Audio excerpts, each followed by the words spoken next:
नमस्कार, मैं हूं पवन और आप देख रहे हैं प्रभात खबर। इस वक्त बंगाल चुनाव से जुड़ी एक बड़ी खबर आ रही है। बड़ी खबर यह है कि ममता बनर्जी को चुनाव आयोग से झटका लगा है। चुनाव आयोग ने ममता बनर्जी को अगले 24 घंटे के लिए चुनाव प्रचार करने से रोक दिया है। ममता बनर्जी आज रात यानी सोमवार रात 8 बजे से मंगलवार रात 8 बजे तक चुनाव प्रचार नहीं कर पाएंगे। चुनाव आयोग ने यह फैसला या आदेश सुनाया है ममता बनर्जी के खिलाफ।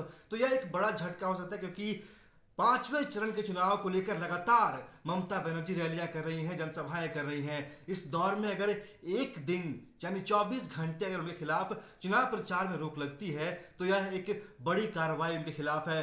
अब बताते हैं आपको कि किस वजह से ममता के खिलाफ आयोग ने यह बड़ी कार्रवाई की है। आपको याद होगा, कुछ दिन पहले एक रैली को संबोधित करते हुए ममता बनर्जी ने कहा था कि आप सभी एक मुश्त होकर, एकजुट होकर मुझे वोट दीजिए। ममता बनर्जी ने अल्पसंख्यक समुदाय को संबोधित करते हुए यह कहा था। उस वक्त ममता बनर्जी ने राज्य में उनके लिए चलाई जा रही योजनाओं का भी जिक्र किया और कहा कि आप सभी लोग मुझे एकजुट होकर वोट करें, आप उस शैतान की बातों में नहीं आए। शैतान उन्होंने यहाँ के एक नेता के बारे में कहा था और कहा था कि आप उस शैतान के बातों में नहीं आए, वो शैतान बीजेपी से मिला हुआ है। इसके साथ ये भी कहा था कि बीजेपी और सीपीएम के कॉमरेड आपके आसपास पैसे लेकर घूम रहे हैं, लेकिन उनके पैसों के लोभ में नहीं आए, वो आपके वोटों का बंटवारा करना चाहते हैं।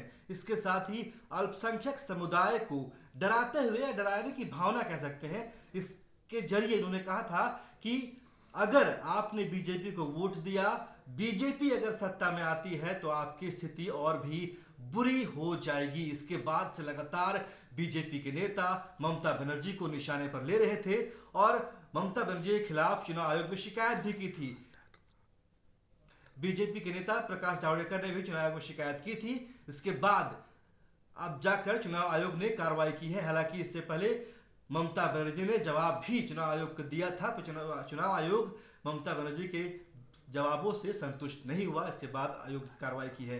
इसके साथ ही आपको बता दें कि इसके विरोध में ममता बनर्जी कल यानी मंगलवार को दोपहर 12 बजे से कोलकाता के गांधी मूर्ति के पास धरने पर बैठेंगी। उनका कहना है कि चुनाव आयोग के अलोकतांत्रिक फैसले के खिलाफ, चुनाव आयोग के असंसदीय फैसले के खिलाफ, असंवैधानिक जो शब्द इस्तेमाल किया उन्होंने, चुनाव आयोग के असंवैधानिक फैसले के खिलाफ वो कल यानी मंगलवार 13 अप्रैल को महात्मा गांधी की मूर्ति के पास विरोध प्रदर्शन के तौर पर धरने पर बैठेंगी। फिलहाल इतना ही। नमस्कार।